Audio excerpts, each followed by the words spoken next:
Sa akin kasi nung una, hindi pa mag-sink in sa akin kung gaano ka-importante yung mga bagay na nasa akin ngayon. Yung mga taong nasa paligid ko ngayon, kung kailan wala na sila. Nagsimula tong thinking na to nung mawalan ako ng ngipin. Ang weird. Ang weird.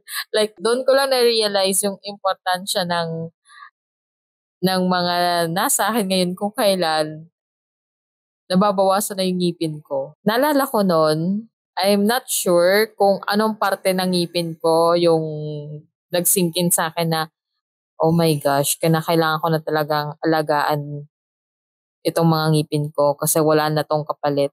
Kailangan ko na palang alagaan yung mga bagay na nasa akin ngayon kasi wala na akong may pangahalili o wala nang kasunod. Kailangan ko nang ingatan yung mga taong nasa paligid ko ngayon.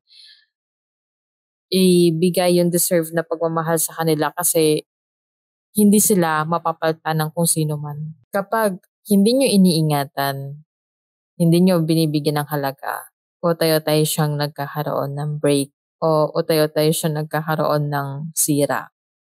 Hindi physical, but more on emotionally or emotional, mentally din. Ikaw rin yung isa sa mga root kung bakit sila nakakaramdam ng ganito ganyan. Kapag hindi mo sila inalagaan ng mabuti, hindi mo sila binigyan ng nararapat nilang pagmamahal o pag-aaruga, dahan-dahan silang mawawala. Dahan-dahan silang masasaktan, magkakaroon ng detachment until na mawala na talaga sila.